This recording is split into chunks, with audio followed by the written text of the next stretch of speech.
The vote was already counted before I walked into the chamber. I could feel it. In the way 300 alien delegates refused to meet my eyes, my boots echoed on the polished black floor of the grand, conquered assembly, and every step felt like the last sound a man hears before something breaks. My name is Elias Vance. For 40 years I served as Earth's ambassador to a galaxy that never wanted us. Today that galaxy was going to throw us away. The speaker stood at the high pulpit, her silver hair fronds drooping like wilted grass. Her name was Elite Hassan, and once long ago she had told me she liked humans because we laughed at our own jokes. She would not look at me now.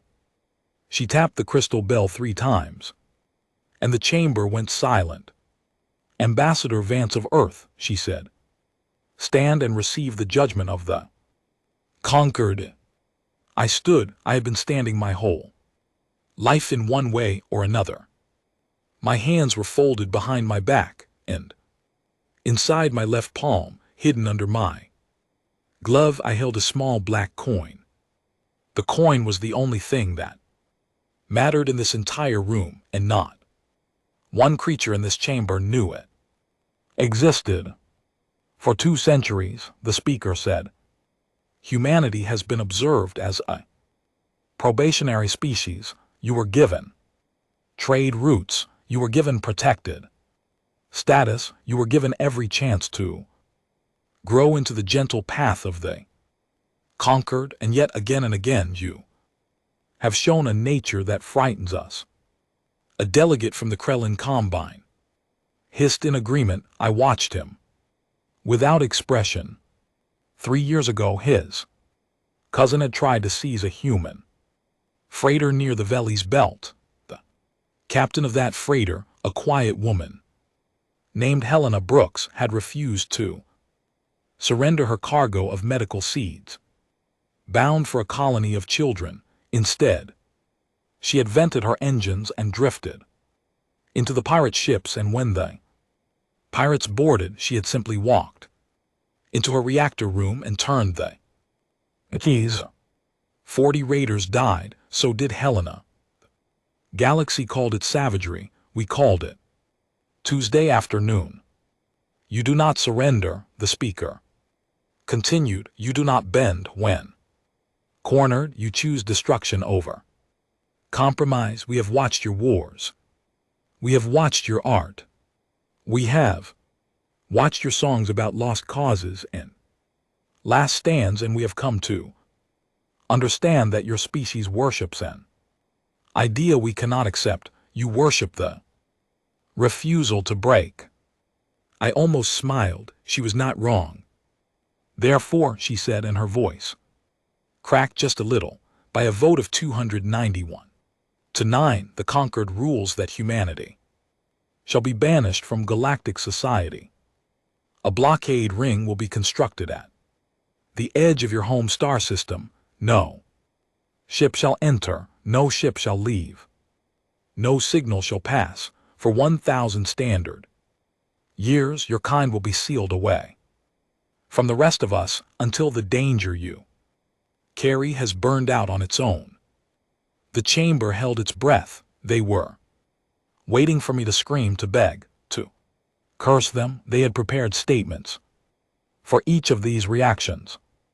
I had read the leaked drafts in my hotel room last night while drinking a cup of bitter green tea.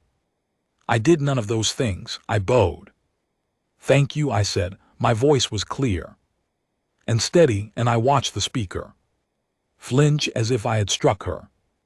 On behalf of Earth, I accept the ruling of the conquered. A murmur ran through the delegates like wind through dry leaves. They had not expected gratitude. They had expected a man broken in half. The Krellin delegate leaned forward, suspicious. The elite speaker tilted her head, and for one long moment her silver eyes searched my face for some trick, some hidden blade. She found nothing. Of course she found Nothing. The blade was already 100 years old, and it had never been in this room. You may depart, Ambassador, she said softly. A shuttle will return you to Earth. After your arrival, the blockade will close. May your people find peace in the long quiet ahead.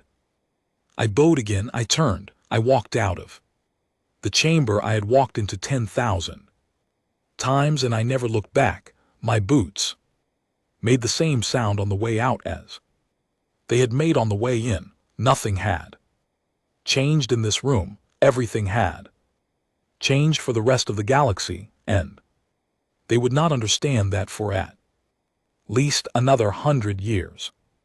In the long marble hallway, my old aide was waiting for me. His name was Daniel Hart, a young man with tired eyes and a quiet, careful way of speaking. He had served me for 12 years. He fell into step beside me without a word. Sir, he said when we reached the lift, do you want me to draft a public statement? Something for the Earth feeds? No, Daniel, I said. Earth already knows what to say. He glanced at me. He had been with me long enough to know when I was hiding something, and he had also been with me long enough to know when not to ask. He nodded once and pressed the lift button. Down in the docking bay, my shuttle was already prepped. A Concord guard stood at attention, his rifle held loosely. He saluted me as I passed. I returned the salute. There was no anger in me toward him or toward any of them. Anger was a small thing, and I had stopped carrying small things a long time ago. Inside the shuttle, I sat in the front seat and told the pilot to take us up. The little ship lifted off the polished deck and slid out through the great doors of the Concord station. Below us, the planet of the Concord capital glowed, soft and blue, with its rings of artificial moons spinning in slow patterns of light. It was beautiful. I had always thought so. Even at the end, we slipped into the dark, and the pilot turned us toward the long jump corridor that would carry us home. As soon as the autopilot took over, I dismissed her to the rear cabin. She gave me a strange look, but she went. I was the ambassador. She did not argue. When the cabin door shut behind her, I opened my left glove and looked at the coin in my palm. It was small, smaller than a fingernail, black as the space outside the window. On one side it had no markings at all. On the other side it had 3 small dots arranged in a triangle. It looked like nothing. It looked like a piece of cheap costume jewelry, but this little coin was a transmitter, and it was tuned to a frequency that the Concord's best listeners had cleared as a routine weather pattern from a dead asteroid 40 years ago. I held the coin against the small glass port of the shuttle window. I closed my eyes. I thought of every human face I had ever known. I thought of my mother, who had taught me to plant tomatoes when I was 4 years old. I thought of my wife, who had died a decade before, smiling, telling me to keep going. I thought of all the children of all the worlds we had ever touched, and all the children we would never get to meet if we failed. I pressed the coin 3 times, slow and steady. 3 words went out into the dark. They were not words in any language the Concord could read. They were a pulse, heartbeat, a promise to anyone listening on the right channel, in the right corner of the cold black space at the edge of our solar system. Those 3 pulses would be translated into one simple human sentence: open the vault. The coin grew warm in my hand for half a second, then cooled. The signal had Gone, I tucked the coin back into my glove and leaned back in my seat.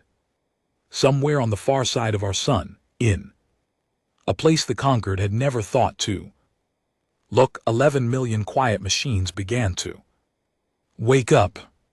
I let myself smile. I had not smiled in 40 years, not really. The smile felt strange on my face, like a borrowed code, but it fit.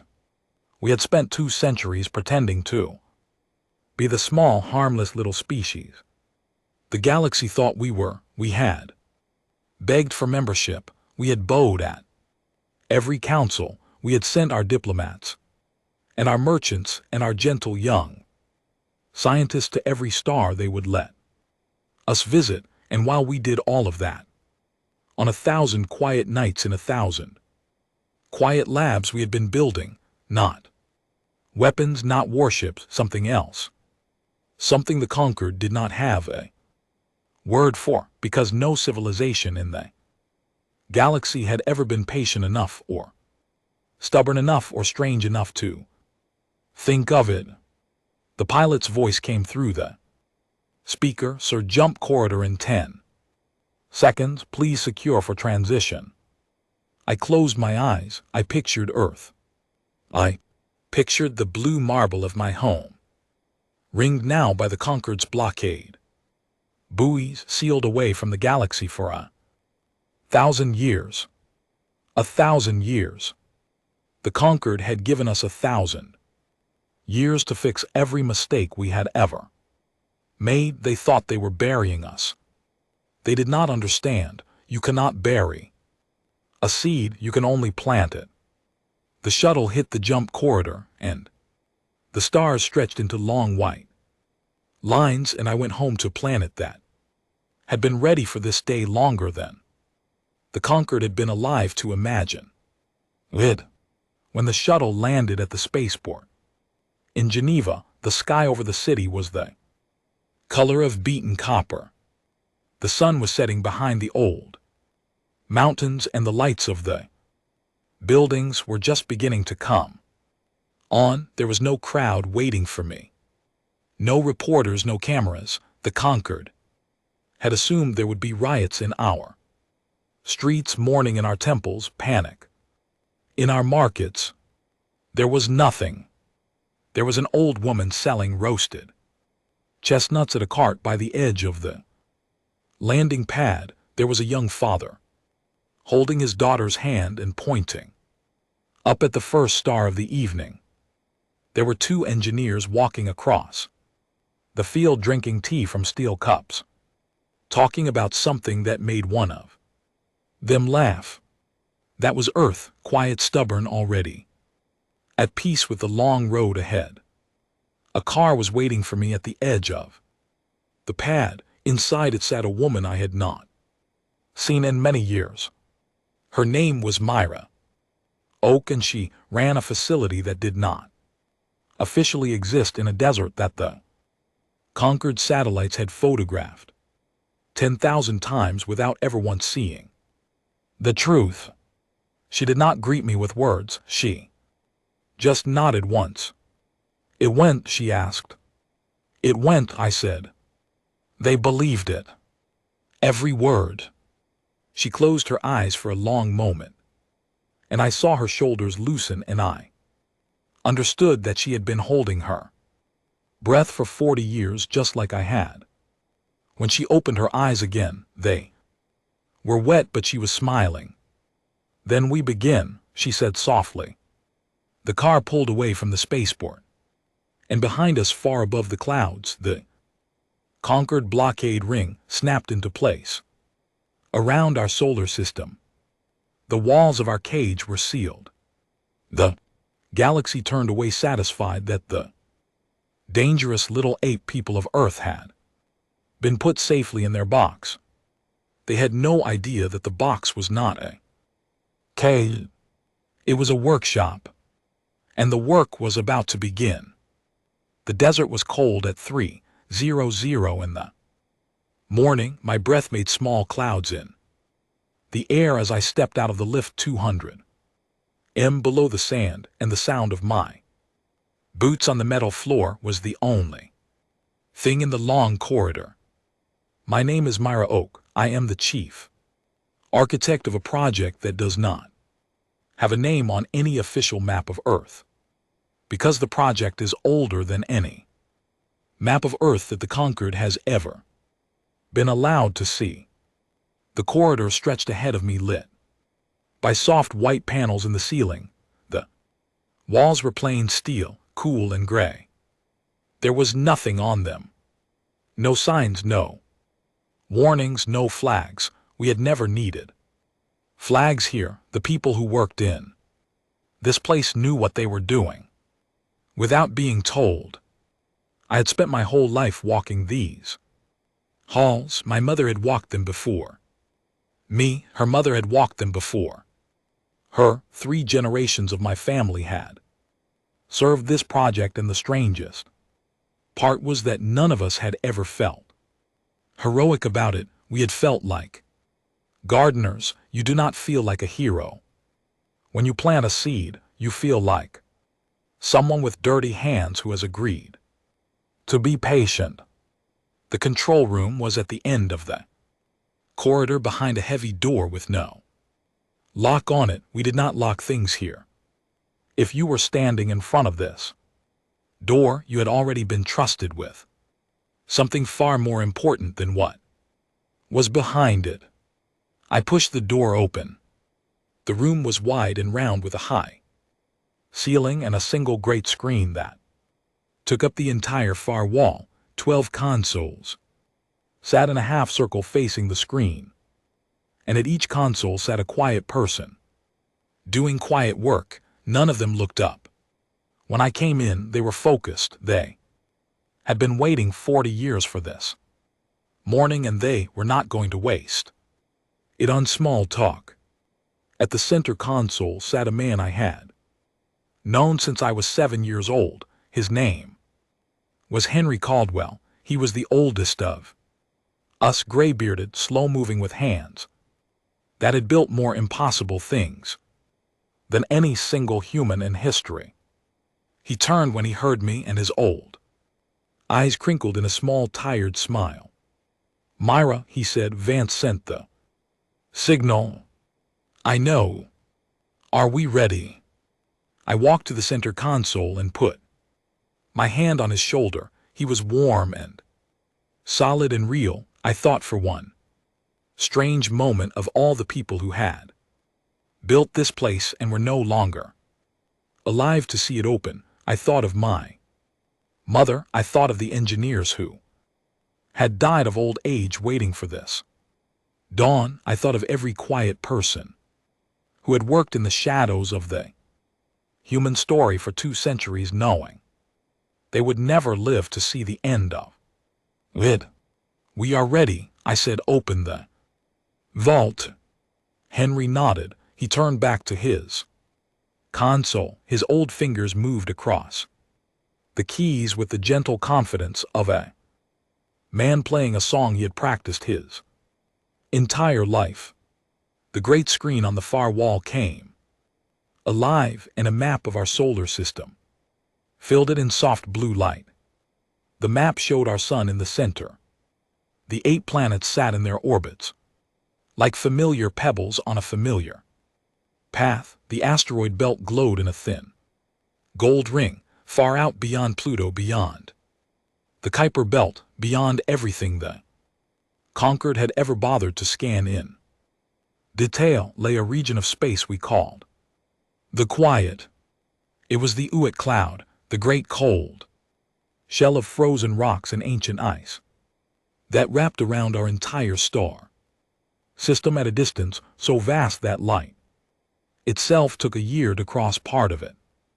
The conquered blockade ring sat at the heliopause just inside the inner edge of the Quiet. The conquered had assumed that nothing important could exist beyond that line, nothing useful, nothing worth defending. They had built their cage around our home, and they had drawn the bars exactly where they thought the edge of our reach ended. They were wrong. The screen zoomed out. The blockade ring became a thin line of red dots, and beyond that line, beyond the heliopause, in the cold and the dark of the Uit cloud, the map began to light up. One light, then two, then 10, then 1,000, then 100,000. The lights kept coming. They came in waves and tides, in great rolling sweeps across the map, until the entire shell of the Uit cloud was glowing soft blue, like a second sun made of nothing but small steady points of patience. 11 million machines, each the size of a small refrigerator, each made of the toughest, simplest, most reliable materials we knew how to forge, each one carrying a tiny seed of human knowledge, human culture, human memory, and human stubbornness, each one capable of building a copy of itself out of any rock or chunk of ice it could reach. We had been seeding the quiet for 120 years. The conquered had never seen a single one of them, because the machines had been built to be silent. They emitted no heat. That mattered. They reflected no light.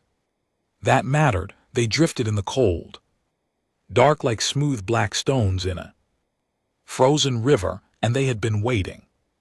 Now they woke up. Henry leaned back in his chair and let out a long, slow breath. There they are, he said softly, all of them, every one. 40 years of dormancy, and not a single failure. A young engineer at the console to my left, a woman named Clara Bishop, looked up with shining eyes. Dr. Oak, she said, the first replication wave is starting. I walked over and looked at her screen. The wave she was tracking was a small one, the first generation. The 11 million machines were already beginning to reach out with their quiet tools and harvest the simple raw materials of the Uit cloud, the ice and the dust and the loose rock, and they were beginning to build. In 1 hour there would be 22 million. In 1 day there would be billions. In 1 year there would be more of them than there were grains of sand on Earth's largest beaches. The conquered had given us 1,000 years. We did not need 1,000 years. We needed 40. Dr. Clara said, should I start the cultural broadcast? I nodded. Begin with the first archive. Slow and steady, there is no rush. Clara turned back to her console. Across the half-circle of stations, the other engineers began their own quiet work. One was tracking the spread of the replication wave. Another was monitoring the pressure of the blockade ring, watching for any conquered ship that might come too close. Another was preparing the next archive of human knowledge to be uploaded into the new generation of machines as they came online. Henry cleared his throat. Myra, he said, there is something you should see. I went back to his console. He pointed at the screen. He had zoomed in on a small section of the Uit cloud where the very first machine had woken up. That machine was a special one. It was called Probe Zero. It was the original, the prototype, the seed from which all the rest had been grown. My mother had personally overseen its launch when I was a child. Probe Zero had a small camera on its outer shell. It had not used that camera in 40 years. Now slowly, the camera was opening for the first time since my mother had closed it.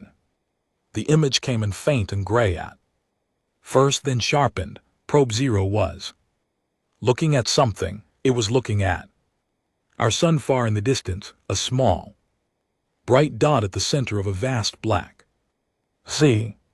And around that small bright dot, our entire solar system, all 8 planets, all the asteroids, all the small worlds, we had ever known sat tucked safely inside the blockade ring. But Probe Zero was not looking at the sun. It was looking past the sun into the deeper galaxy, into the lights of distant stars, into the future. I stood there for a long time watching that image. I did not say anything. None of us did. We just watched the cold camera of an old machine looking out into a galaxy that had thrown us away. And we understood, all of us at once, what was about to happen. We were not going to escape from our cage. We were never going to escape from our cage. The cage was going to escape from us.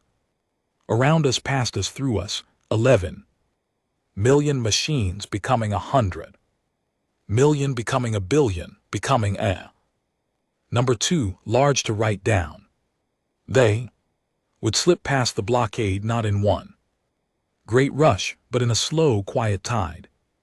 The way water finds every crack in a stone wall over time, and they would carry pieces of us with them, pieces of our knowledge, pieces of our music, pieces of our oldest stories.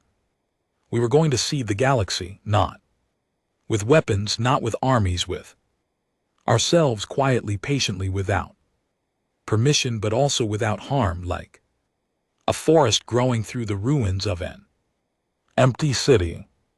Henry put his hand over mine where it rested on the back of his chair. His hand was old and warm and shaking, just little. My grandmother started this, he said. Quietly, she built the first prototype. In her kitchen, she was a chemistry teacher. She thought it would never work. My mother thought the same thing, I said.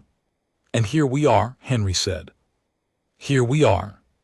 We stood there in the soft blue light of the screen, watching 11 million tiny lights bloom in the dark beyond our sun. And I felt something I had not felt in many years. I felt small, not in a sad way, in a good way. I felt like one bead in a long, long string of beads, and the string was longer than any one life could ever measure. A soft chime came from one of the consoles. Clara turned. Dr. Oak, she said, we have a problem. I went to her station immediately. What kind of problem? She pointed at her screen. A Concord patrol ship just changed course. It is on a slow sweep of the inner edge of the Uit cloud. It will pass within 3 light minutes of one of our replication clusters in about 6 hours. I felt my stomach tighten. Will it see anything? Clara shook her head slowly. Not visually. The shielding is good, but if it does a deep gravitational sweep, it might pick up the mass anomaly from the new generation of machines. That cluster is already bigger than it was an hour ago, and it is growing fast. Henry came up beside me. He looked at the screen for a long moment. Then he turned to me, and his old eyes were calm. Myra, he said, do you trust the plan? I thought about it. I thought about all the simulations we had run. I thought about the protocols we had built into every machine. I thought about the people who had designed those protocols, people who had been gone for 20, 30, 50 years, people who had never met me but had trusted me. Anyway, I trust the plan, I said. Then we let the plan work, Henry said. He turned to Clara. Tell the cluster to go quiet. No new replications until the patrol ship passes. The machines we already have will keep working at minimum output. Hide the new ones in the ice. Clara nodded and began typing. I watched her hands move, and I thought about how strange it was that the entire fate of my species might rest on whether 11 million small machines in the dark could be patient for 6 hours But of course they could be patient. We had built them to be patient. They were us in our purest form. They were they. Part of us that the conquered had never understood, the part that could wait. And GT snorts. And GT, the part that could plant a seed and not need to see the tree. 6 hours later, the conquered patrol ship swept past our cluster on its slow, lazy curve. It saw nothing. It scanned nothing. It logged a routine, boring shift and moved on. Aboard that ship, the captain was probably annoyed at having drawn such a quiet duty. He had no idea that he had just passed within 3 light minutes of the largest construction project in the history of any species he would ever meet, and that the project had simply held its breath while he went by because we had decided he was not worth the trouble of being seen. When the ship was gone, Clara turned to me, cluster going active again. Doctor. The lights on the great screen began to multiply once more. I left the control room some hours later. The desert above us was cold and dark, and the stars were so bright that you could see your own shadow by them. I walked out alone to the edge of the dunes, and I stood for a long time, looking up. Somewhere out there, far past the blockade ring, 11 million children of human hands were building. They would never tire. They would never doubt. They would never argue about who got the credit. They would simply work quietly the way humans had worked in the small, dark corners of every century since the first one of us had picked up a stone and decided to make it into something useful. 40 years, that was our timeline, not a 1040. In 40 years, the galaxy would begin to notice that something was different. They would not know what, they would not know why. They would see small, strange things happening at the edges of their maps, and they would file reports, and the reports would be filed away, and nobody would understand for a long time. By the time they understood, it would already be too late. I walked back to the lift in the dark. The wind was rising over the dunes, and the night was very, very quiet. We had been banished. We had said thank you. And now we were going to give the galaxy a gift it had not asked for and could not refuse and would not understand for 100 years. The work had begun. My name is Tivkorin Aleska, and I am only a low-rank intelligence analyst of the SSH Hellenic hegemony. I tell you this so you understand that I am not an important person.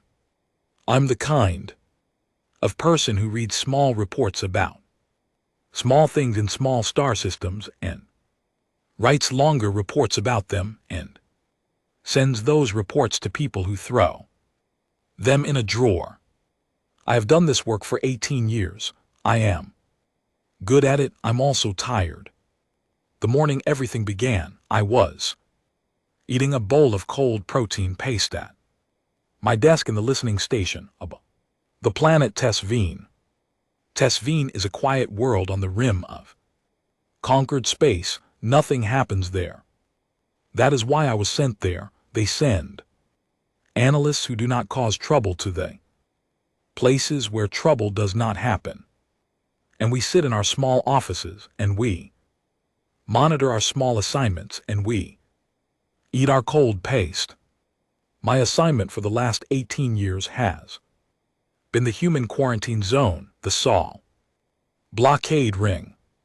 I watch the empty box where the dangerous little ape people used to live. Once a week, a routine ping from the blockade buoys reaches my console. Once a week I file a report that says nothing has changed. Once a week my superiors do not read that Report, and they do not need to because nothing has changed. That morning something changed. The signal came in at the start of my shift. It was not a normal weekly ping.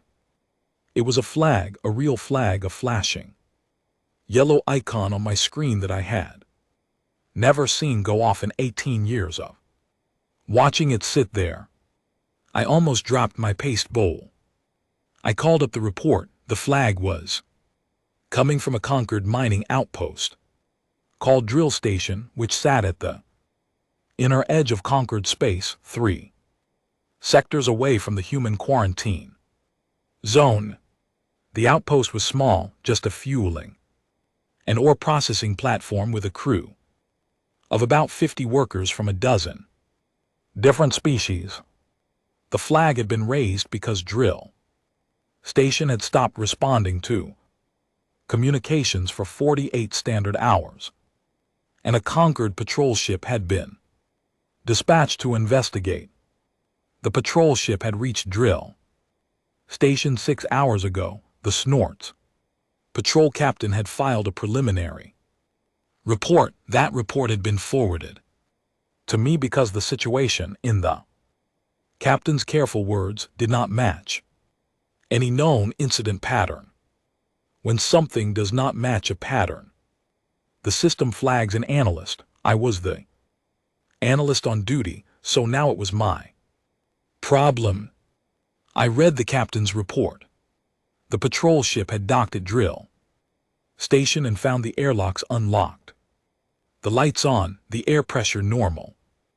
The ship's life support systems were running smoothly. The kitchen had food on the counter. There were teacups on the workers' tables, half finished, still slightly warm to the touch. But there was no crew.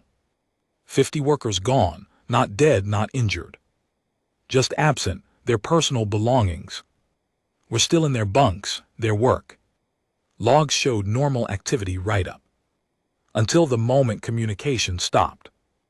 There were no signs of a struggle, no alarm signals, no emergency broadcasts. The crew had simply vanished in the middle of an ordinary working day, without leaving a single trace. That was strange enough on its own, but that was not what made my hands cold. What made my hands cold was the second part of the report. Every piece of metal on Drill Station had been replaced. I had to read that line 3 times before I understood what the captain meant. He explained it slowly because he had not understood it himself at first. Every wall plate, every bolt, every panel, every wire, every spoon, every tool, every piece of metal in the entire outpost down to the smallest screw had been swapped out for an exact copy of itself. The new copies were identical to the old ones in shape and size and weight. They were also of slightly higher purity. The metals were cleaner, the alloys more even, the surfaces more perfectly finished, as if every piece had been carefully remade by an artist who had decided the original was good but could be made just a little bit better. The captain had no idea how this had been done. There was no sign of any equipment, no machines left behind, no factory, no tools, just the station, sitting quietly in the dark with its slightly nicer metal and its missing crew. And one more thing. On the inside of the main airlock door, someone had etched a message. The etching was deep and clean, cut into the new metal as if with the gentlest possible touch. The message was written in 200 separate languages. The captain's translation engine had recognized 197 of them. The other 3 were unknown. They were not in any database the Concord maintained. They appeared to be languages that had never been recorded before anywhere by anyone. The message in all 200 languages said the same thing. We were here. We are sorry for the Inconvenience. I sat at my desk for a long time without moving. My paste bowl sat forgotten in front of me. My tea went cold outside my small office window. The orange clouds of Tesvine drifted slowly across the sky, and I watched them without seeing them. Sorry for the inconvenience. Who writes that? Who makes a 50-person crew disappear without a trace, rebuilds an entire space station atom by atom, and then leaves a polite note about the inconvenience? I knew the answer. I did not want to know the answer, but I knew it. It was the humans. Of course it was the humans. Nobody else in the galaxy would do something so strange and so polite and so terrifying. At the same time, the Krellin would have left a war banner. The Alethi would have left a long philosophical poem. The SSH, Helen, my own people, would have left nothing at all and pretended it had never happened. Only the humans would write a note. But the humans were behind a blockade ring. The humans were sealed away in their solar system. The humans had no ships, no relay stations, no way to reach a conquered outpost 3 sectors away. It was impossible. I filed my analysis. I marked it priority high. I sent it up the chain. My superiors classified it and buried it. I went home that night and did not sleep. That was the first one. There were going to be many more. 2 weeks later, a pirate fleet vanished. This was good news in the abstract sense. The fleet had been raiding shipping lanes near the Valleys belt for the better part of a year. 12 ships, about 400 raiders. They were the kind of people nobody wanted to deal with. The Conquered had put a bounty on them. 3 different navies had been hunting them. Nobody had managed to catch them. Then they jumped into a routine wormhole transit and did not come out the other side. The Conquered assumed they had suffered a transit accident. These things happened. 12 ships lost, 400 unpleasant people gone. Case closed. Move on. A year later, the fleet came back. They came out of the same wormhole, all 12 ships with all 400 crew alive, and, well, they surrendered themselves to the nearest Conquered patrol without firing a single shot. They came peacefully. They asked for legal counsel. They confessed to all their previous crimes and asked to be sentenced. Every single one of them, when interviewed, was a vegetarian. Every single one of them had developed an unexplained love for an old style of human music called jazz. Every single one of them, when asked what had happened during the missing year, gave the same calm answer. We had a long conversation. We were given time to think. We changed our minds. That was all, nothing more. They would not say where they had been. They would not say who they had spoken with. They would not describe what their captors had looked like or whether they had been captives at all. They smiled politely when asked, and they gently changed the subject, and they ate their plates of vegetables and listened to their old jazz music in the holding cells of 3 different Conquered prison stations.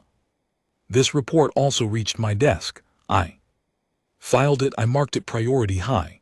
I sent it up the chain. My superiors classified it and buried it. I started keeping a private journal.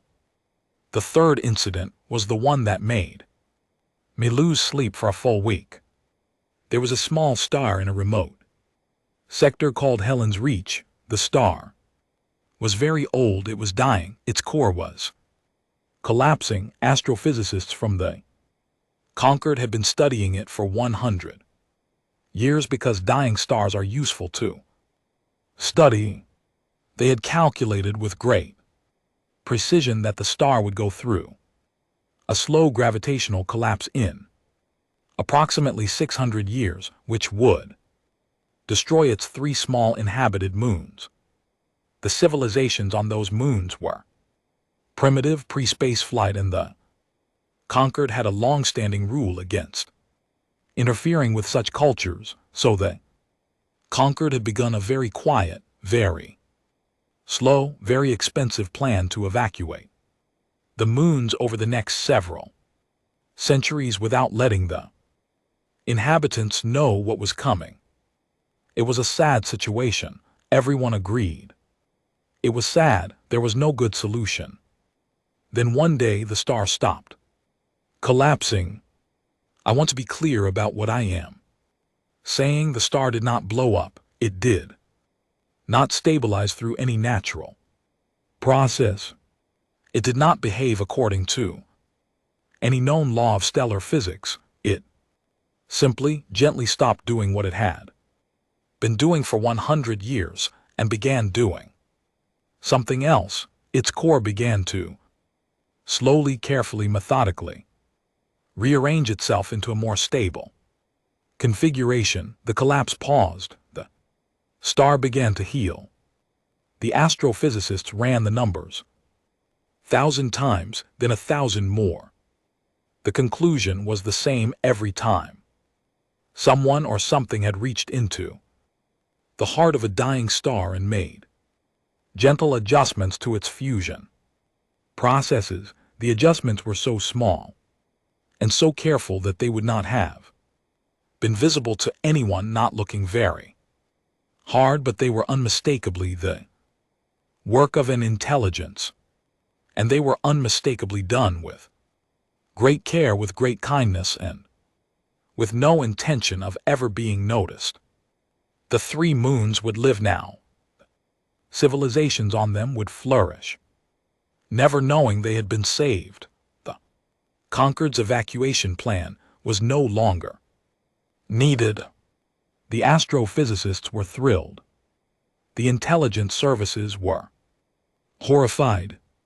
In every incident, my journal began to note there was a signature, a small thing, a single hydrogen atom somewhere in the affected system, arranged in a perfect geometric pattern that should not be possible without rewriting the local laws of physics. On Drell Station, the atom had been at the center of the airlock message. In the pirate fleet ships, the atom had been at the heart of every ship's computer core. In the dying star of Helen's Reach, the atom had been buried at the very center of the stellar core like a quiet seed. The signature was always the same. Single atom bent into the shape of a tiny 6-pointed star. I did not know what the 6-pointed star meant, but I knew in the cold of my private office at 3:00 in the morning that whoever was leaving these signatures was not asking permission. Not from the conquered, not from anyone. They were doing what they thought was right, and they were doing it on a scale that frightened me more than any war I had ever read about. Wars I understood. Wars had goals. Wars had territory. Wars had treaties at the end of them. This was something else. This was a civilization that did not want territory, did not want treaties, did not want acknowledgement. They wanted to help. They wanted to fix things. They wanted to leave little polite notes on the airlocks of stations. They had quietly upgraded for no reason. That was so much worse than a war. A war can be lost. A war can be won, but how do you fight a neighbor who keeps showing up to mow your lawn while you are asleep? I started compiling everything, every report, every incident, every signature. I built a private database in a corner of my office that no one else used. I stayed late every night eating my cold paste, drinking my cold tea, reading Reports from every corner of the galaxy. The pattern was everywhere now, hundreds of incidents going back at least 15 years. Plagues cured overnight by medications that arrived in unmarked containers with dosage instructions, written in one case in crayon by what forensic linguists insisted was a child of about 6 years old. Wars stopped by sudden, simultaneous outbreaks of food and fresh water on both sides of disputed borders. Lost ships found drifting in the dark, fully repaired with their crews safely aboard, none of whom remembered anything except a feeling of having been somewhere warm.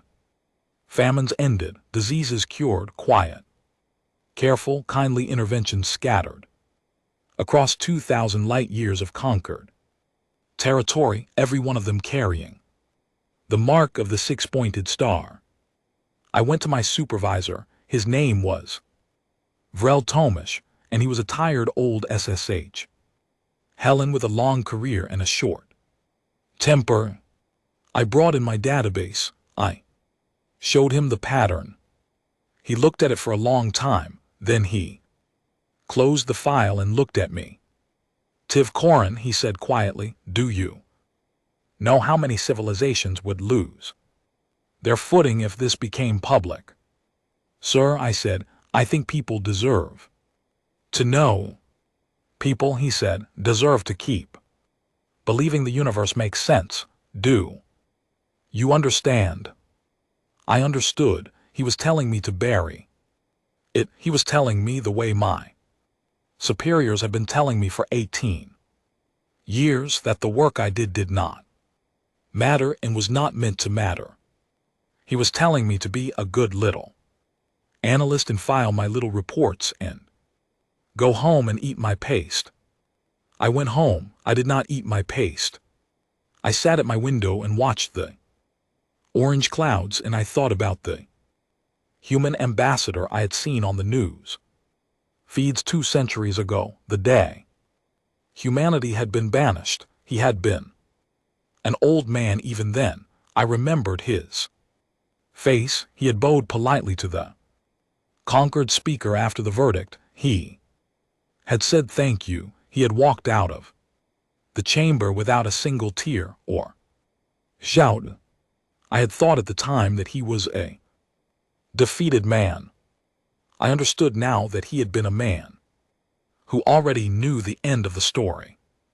Somewhere out there beyond a blockade ring that everyone had assumed was a cage, the humans had been doing something for 200 years.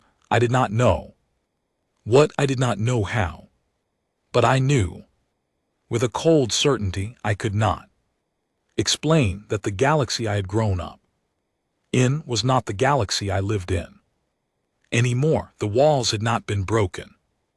The walls had been ignored. The galaxy had been quietly, patiently, kindly reshaped around them, and almost no one had noticed.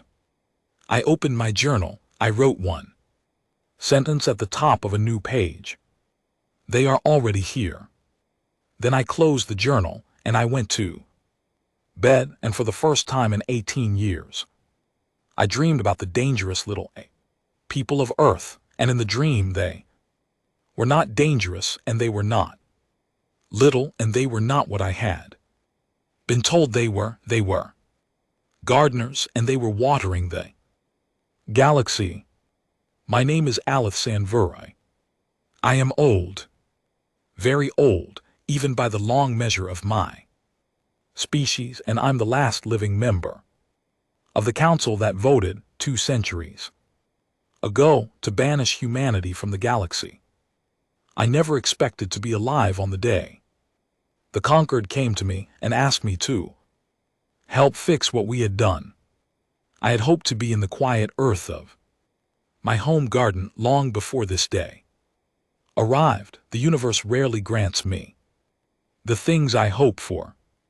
They came to my house in the early evening, 3 of them in formal robes. 2 were senior diplomats. The third was A young intelligence officer with the calm gray eyes of a person who had recently stopped sleeping well. I recognized that look. I had worn it myself long ago. I invited them in. I served them tea, because old habits do not die even at the end of a long life. The senior diplomat, a tall woman of the Drennan species, set her cup down. Without drinking from it, her hands were trembling slightly. "Speaker Vera," she said, "we need your help." "I am not the speaker anymore," I said gently. "I have not been the speaker for 140 years. You are the only living person who voted on the Earth banishment," she said. "We need someone who understands the old decision, because the new situation requires us to undo it." I almost laughed. I am too old to laugh. Mostly, but I almost did. I looked at her over the rim of my own cup, and I waited. She told me what had been happening. She told me about Drell Station. She told me about the pirate fleet that had returned as vegetarians. She told me about the dying star that had healed itself. She told me about the plagues and the famines and the wars that had been quietly, gently, unilaterally ended. She told me about the six-pointed star signatures, the polite notes, the children's crayon dosage instructions. She talked for nearly 2 hours, and the tea grew cold in our cups, and I did not interrupt her once. When she was finished, the young intelligence officer leaned forward. He had not spoken before. His voice was soft. "Speaker," he said, "we estimate that by now somewhere between 40 and 60% of the civilizations in conquered territory have benefited from at least one human intervention, probably more. Most of them do not know it. Many of them will never know it. The interventions are not advertised. They are simply done quietly, carefully, without payment, without acknowledgement, without any visible structure of command or organization." I closed my eyes. I could feel the weight of every year of my long life sitting on my shoulders. "And the blockade ring?" I asked. "Still intact," the young officer said. "Not a single human ship has crossed it. Not one, by every measure we can use. The quarantine is a complete success. The humans have not escaped. They have not invaded. They have not communicated." "And yet," I said.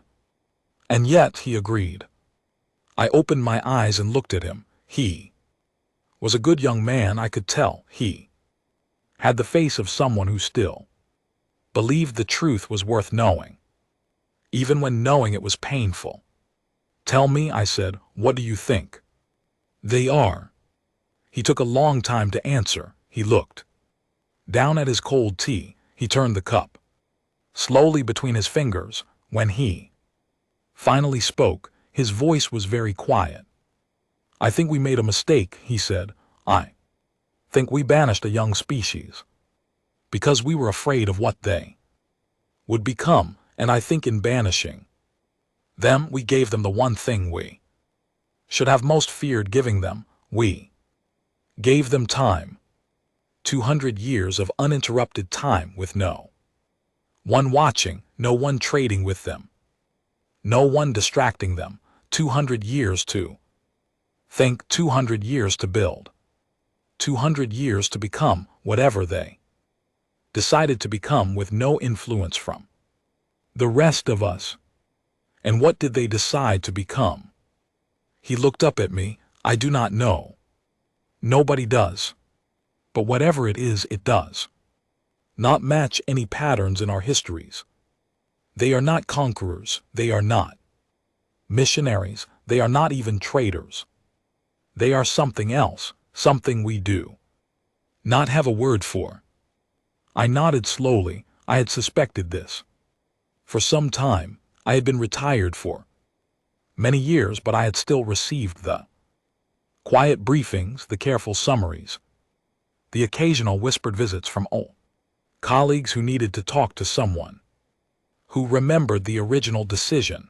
I had watched the strange events of the last 2 decades from my garden. I had drawn my own conclusions. The young officer's words simply confirmed what I already feared. "What do you want from me?" I asked.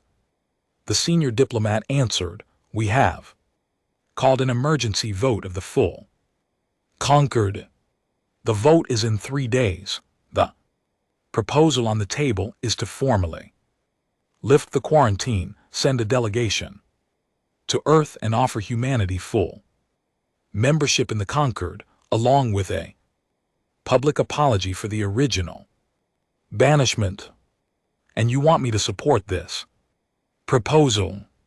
Speaker Vuri, you are the only living person whose support would carry the moral weight to make this proposal pass without 1,000 years of debate.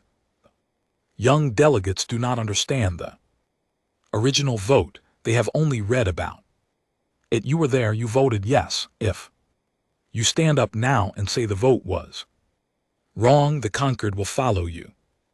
I sat in my chair for a long time. I looked out the window at my garden. The light was fading, the flowers were closing for the night. Somewhere far above the clouds, a galaxy was changing, slowly and quietly, and the people who lived in it were beginning to understand that they had been wrong about something very important for a very long time. "I will do it," I said, "but I have one condition." "Anything." "Before the vote, I want to see the evidence myself, all of it, not the briefings, not the summaries, the raw evidence, the reports, the signatures, the places they have touched. I want to walk through one of these incidents with my own feet. I want to see what they have done." The senior diplomat hesitated. "Speaker, that will take time. The closest active site is several days of travel away."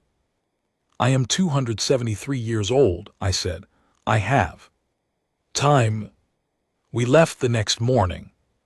The site they took me to was a small, inhabited moon in a forgotten sector.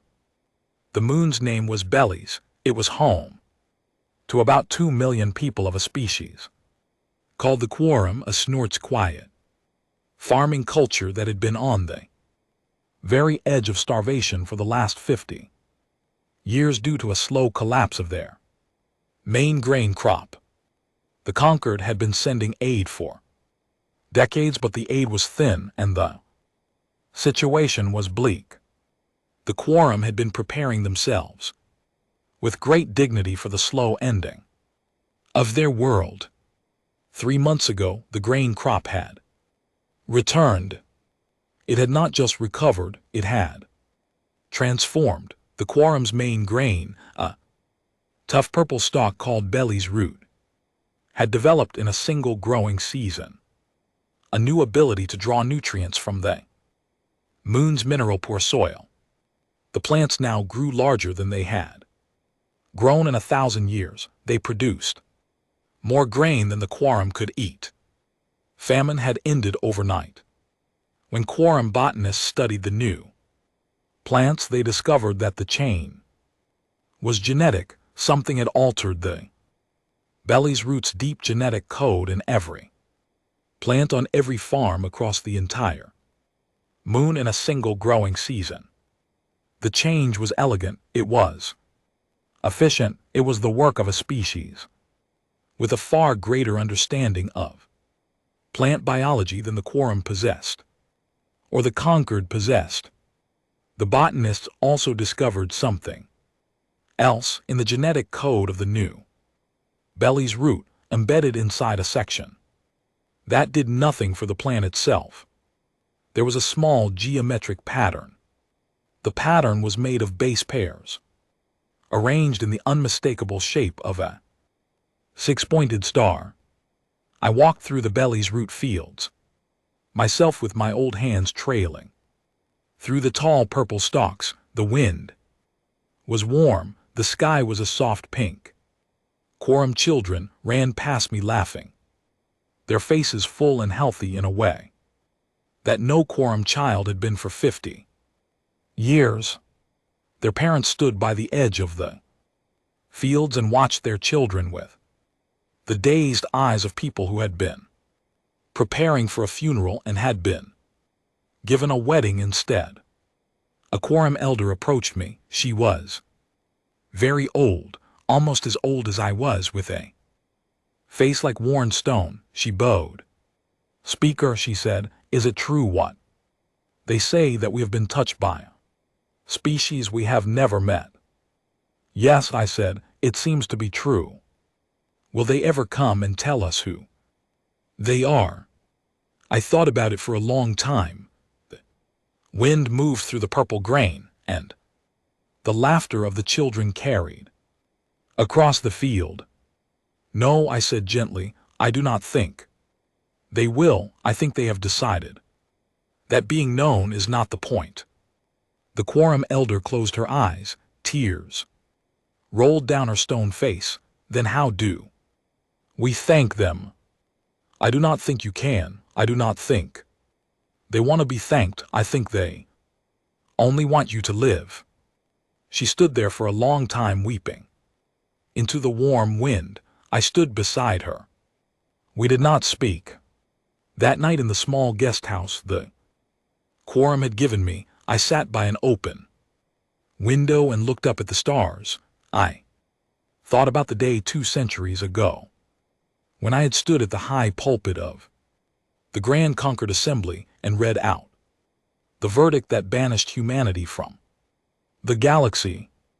I thought about Ambassador Vance, the old man with the steady eyes, who had bowed to me and thanked me and walked away.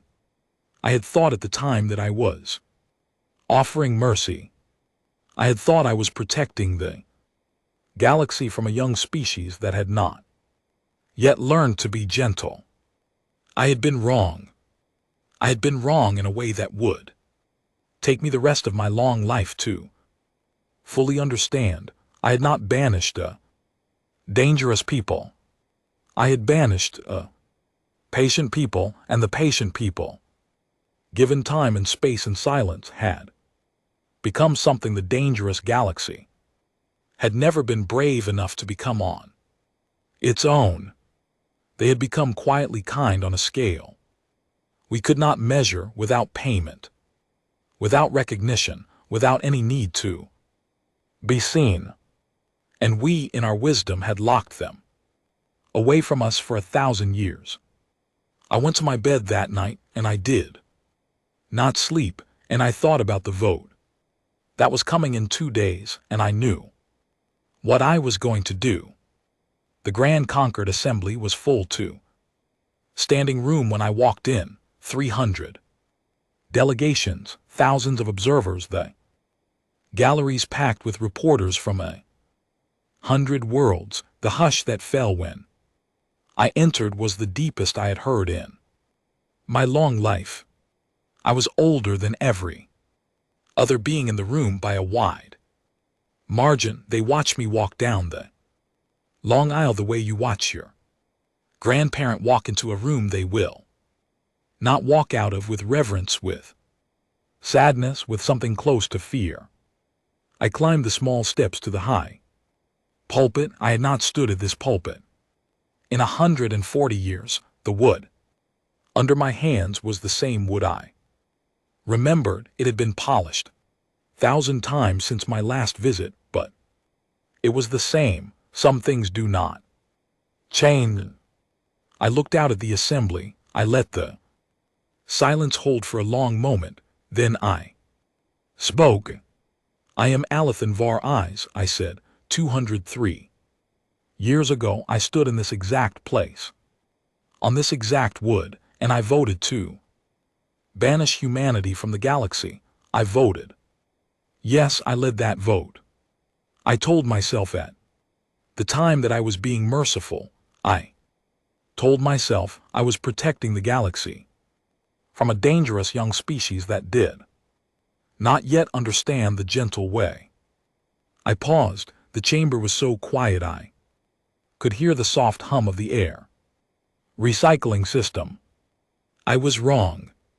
The murmur that ran through the chamber was like the tide. I waited for it to settle. I was wrong about humanity. I was wrong about what banishment would do to them. I was wrong about what banishment would do to us. I thought I was sealing away danger. I was in fact sealing away the only species in the galaxy that ever truly believed the universe could be made better, and I was sealing them away from the rest of us who needed them more than any of us had the courage to admit. I looked across the chamber. I saw young delegates whose great-grandparents had not been born when I had cast my original vote. I saw old delegates who remembered the original vote and who had defended it for 200 years. I saw the senior diplomat from the Drennan who had come to my home with cold tea and trembling hands. I saw the young intelligence officer with the gray eyes sitting in the gallery watching me. For 200 years, I said, humanity has been quietly fixing things, not for us, not for praise, not for trade, just because they could, just because someone needed it done, and they were willing to do it, and they did not need any of us to know they had done it. They have healed dying stars. They have ended famines on worlds we had given up on. They have cured plagues we did not have the courage to cure. They have stopped wars by being kinder than the people who were fighting them. They have done all of this without leaving their home star system. They have done all of this from inside the cage we built around them, because the cage was never strong enough to hold the kind of patient kindness that they had quietly chosen to become. I lifted my old hand. My voice was clear and steady, and I did not feel 273 years old anymore. I felt like the young speaker who had been asked to make a hard decision and who had finally, after a long life, learned how to make the right one.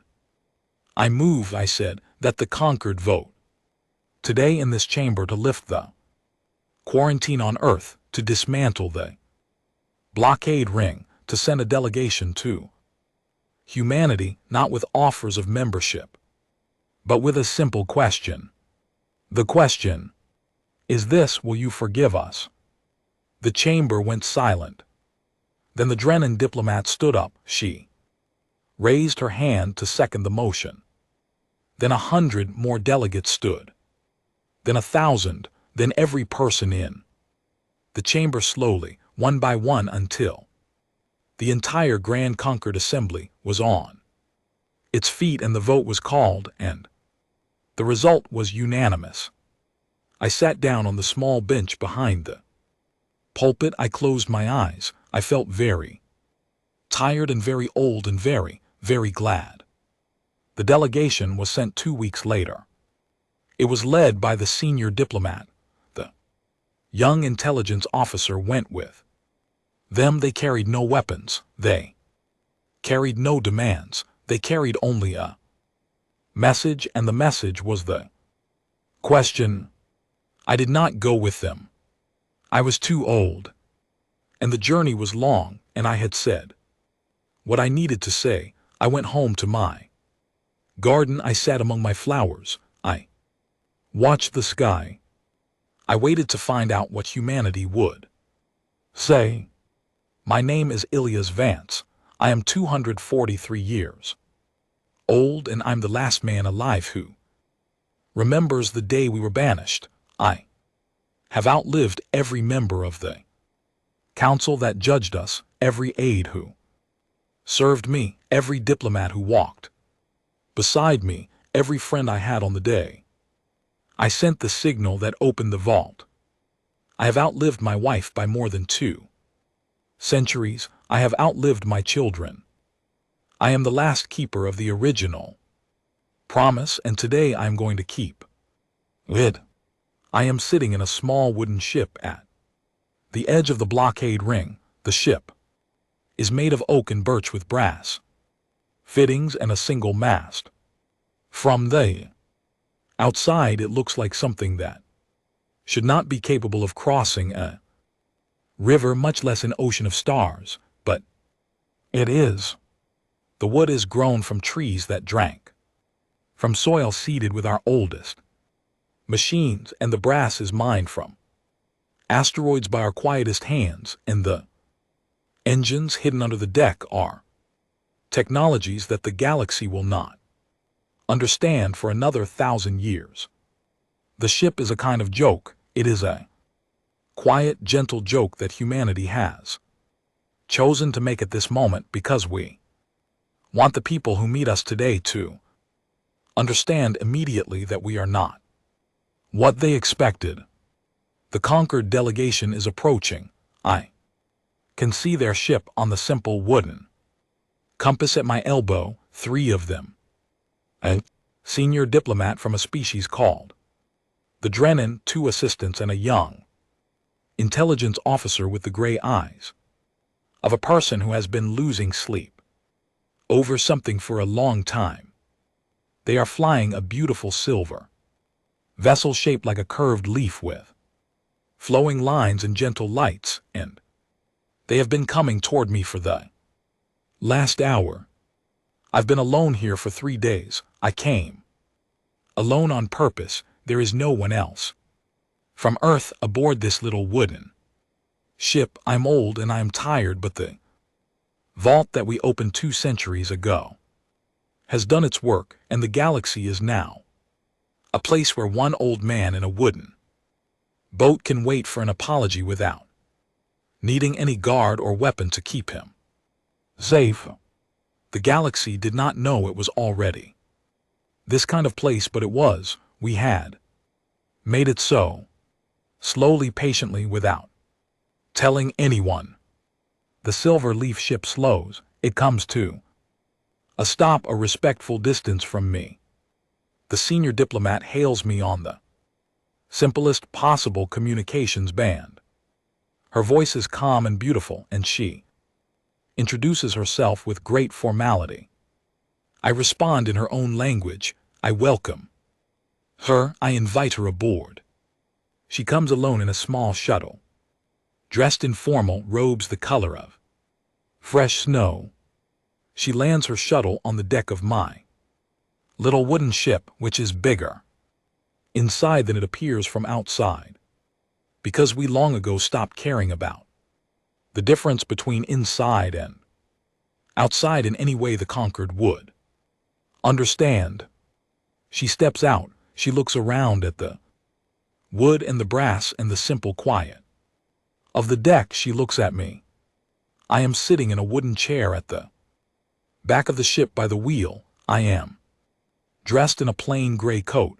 My hair is white. My hands are folded in my lap. I look like an old farmer waiting for a sunset. Ambassador Vance, she says. Just Ilya's, please, I say. I have not been an ambassador for a very long time. She walks slowly toward me. She snorts, stops a few paces away. She bows. She bows so deeply that her forehead nearly touches the deck. She holds the bow for a long time. When she finally rises, there are tears on her face. On behalf of the conquered, she says, I have come to ask whether humanity will forgive us. I look at her for a long moment. I think about every council member who voted to banish us 2 centuries ago. I think about the young speaker, Alith San, who had bowed her head with such genuine pity as she read out our sentence. I think about how she had thought she was being kind. I think about how she was still alive somewhere far away, an ancient figure now who had cast the deciding vote 2 weeks ago to send this woman to me. I am not angry. I have not been angry in a very long time. Anger is a small thing and it would not fit on this little ship. Tell me, I say gently, what you have come to offer. She begins her prepared speech. She tells me that the conquered has voted to lift the quarantine, that the blockade ring has already begun to be dismantled, that the conquered wishes to offer humanity full and immediate membership, with seats on every council, voting rights in every chamber, and a public apology to be read aloud in every assembly across galactic space. She tells me that the conquered has prepared a treaty of partnership, treaty of trade, a treaty of mutual defense, and a treaty of cultural exchange. She tells me that humanity will be welcomed home. She finishes. She looks at me with hope in her tired eyes. I let the silence sit between us for a long time. The stars wheel slowly past the deck. A small breeze generated by the ship for comfort ruffles my white hair. My friend, I say finally, I thank you. I thank the conquered. I thank Alith, San and Virias, whose courage in casting the final vote I have known about for some time, and I am very sorry to tell you that humanity declines. Her face goes pale. She does not understand. She had prepared for many possible answers. She had not prepared for this one. Declines, she says, declines to join the conquered, declines to join, declines to be a member, declines to sign the treaties, declines to take seats, declines all of it. But why? Her voice is very small. Surely we can offer you anything you want, anything, reparations, compensation, whatever you need to repair what we did. You do not understand, I say gently. And that is why we decline. We decline because you do not understand, and we decline kindly because you cannot help not understanding, and we do not want to punish you for it. She is silent. She waits.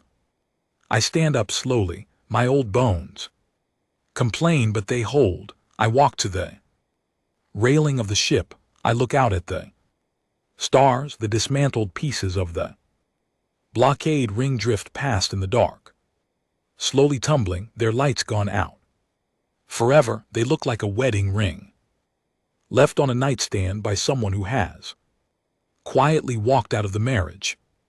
For 200 years, I say, we built not weapons, not warships, not empires. We built ourselves quietly, patiently.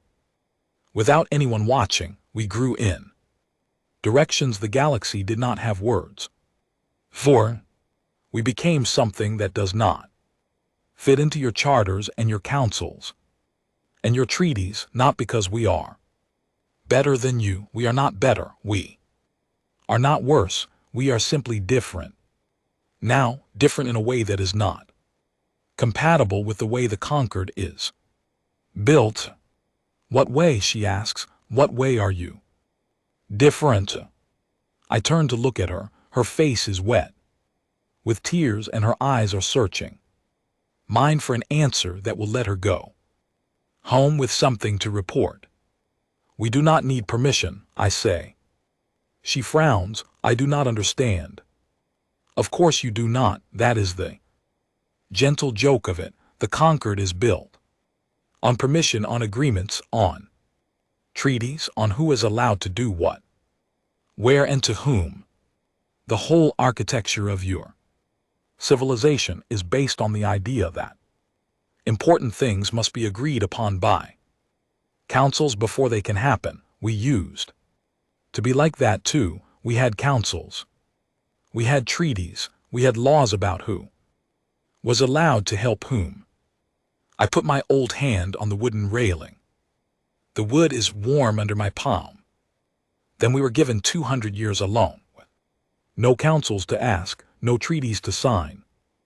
No one to give us permission for anything, and in that time we slowly stopped needing permission. We learned to ask only one question before we did anything. The question was, will this help? If the answer was yes, we did it.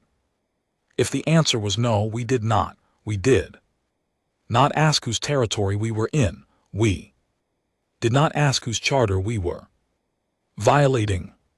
We did not ask whose pride we were bruising. We just asked, will this help? And we acted accordingly. She is staring at me. She snorts, is beginning to understand, and she is beginning to be afraid. That, I say softly, is why we cannot join the conquered, because if we joined, we would have to start asking permission. Again, we would have to file requests. We would have to wait for votes. We would have to let dying stars die. Because the paperwork was not finished. We would have to let plagues spread. Because the consent forms were still being drafted, we would have to let children starve because their planet was not in a member jurisdiction, and we will not do that. We have learned not to do that. We will not unlearn it now. I turn back to her. I smile gently. We will continue as we have been continuing. We will keep healing what we can heal. We will keep helping where help is wanted. We will withdraw quietly from any place that does not want us. The moment they tell us to leave, we will never take territory. We will never demand recognition. We will never invade. We will never punish. We will simply continue. For as long as we exist, we will continue, and the galaxy can join us or not join us, or ignore us, or thank us or curse us. It does not matter. We are not asking. She is crying openly now. She steps toward me. She reaches out as if to take my hand.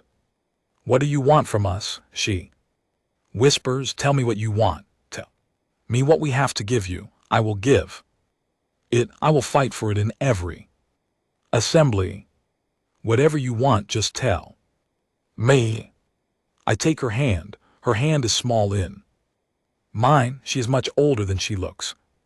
But she feels like a child to me, because everyone feels like a child to me now. I squeeze her hand gently. My friend, I say, we do not want anything. We never wanted anything. That was always the part you could not understand. She closes her eyes. She is shaking. She holds my hand for a long time, and we stand there together at the railing of my little wooden ship, watching the dismantled blockade ring drift past in the dark. When she finally speaks again, her voice is very quiet. What do I tell them when I go back? Tell them the truth. Tell them humanity is grateful for the apology. Tell them we accept it fully and without reservation. Tell them that we wish them well. Tell them that we will not be joining the conquered, and that we ask only to be allowed to continue our work. Tell them that we will not interfere in their politics. Tell them that we will not take their territory. Tell them that we will simply keep being what we have become, and that they are welcome to learn from us or not learn from us as they choose. And if they ask what you have become, what do I say? I smile. The smile is small and tired, and sad and happy all at once. Tell them we have become gardeners. I say, tell them the galaxy is our garden now, and we are not its owners. We are only its caretakers. The garden does not belong to us. It belongs to itself. We just water it when it needs watering, and we leave when our work is done. Tell them that. Tell them that there is no payment for a gardener's work except the joy of seeing things grow. Tell them that. Tell them everything. She lets go of my hand. She bows again, even more deeply than before. Then she turns and walks slowly back to her shuttle. She stops at the door. She turns to look at me one last time. Will I ever see you again? She asks. No, I say. I'm very old and I am almost finished, but you will see other humans. You will see them in unexpected places doing unexpected things, leaving small polite notes behind them. You will know us when you see us. We will be the ones who do not ask for credit. She nods. She steps into her shuttle. The shuttle lifts off the deck and returns to her silver leaf ship. Leaf ship turns and begins the long journey home. I stand at the railing for a long time. After they are gone, the stars are very bright. The galaxy is very quiet. Somewhere far behind me, in a small house with a small garden, an old elite woman is waiting to hear what humanity has said. Somewhere in front of me, 11 million descendants of our oldest machines are continuing their patient work unbothered by treaties or councils or the comings and goings of empires. Somewhere on Earth, in a small office 200 under the desert, a young engineer who is not yet born will one day take over the work that Myra Oak began, and the work that her mother began before her, and the work that began long before any of us. I take the small black coin out of my coat pocket, the coin I have carried for 203 years. The coin I pressed 3 times in the back of a shuttle on the day I sent the signal that opened the vault. I hold the coin against the wooden railing. I press it 3 times, slow and steady. 3 pulses go out into the dark. They are not words in any language the conquered can read. They are a heartbeat, a promise, a quiet little human goodbye to a long human chapter that has now finally gently come to an end. To anyone listening on the right channel, in the right corner of the cold black space, the 3 pulses translate into one simple sentence: close the vault. The vault was a tool. We built it for hard time. The hard time is over. We do not need the tool anymore. We can put it down now, the way a gardener puts down a shovel at the end of a long day's work. Tomorrow the gardener will pick up something else, a rake perhaps, or a watering can. The work continues, only the tools change. The coin grows warm in my hand for half a second, then cools. The signal has gone somewhere far away in the cold quiet beyond our sun. 11 million machines and all their countless descendants gently change their patterns of work the way a great forest changes its breathing in the autumn. They do not stop. They will never stop. They simply move into a new season. I tuck the coin back into my pocket. I sit down in my wooden chair. I look up at the stars. I am very tired. I have been alive for a very long time. I think perhaps I am ready to rest now. I think perhaps I have done my work, and the work that comes next will belong to people I will never meet, who will be kinder and wiser and stranger than I ever knew how to be. I close my eyes. The little wooden ship rocks gently in the empty dark. The stars wheel slowly past, somewhere in a quiet desert, in a quiet garden, in a quiet corner of a galaxy that did not know how badly it needed gardeners. The work continues and will continue for as long as anyone is willing to do it. I let go of the wheel. I let go of the coin. I let go of the long, long story. I let go. The end.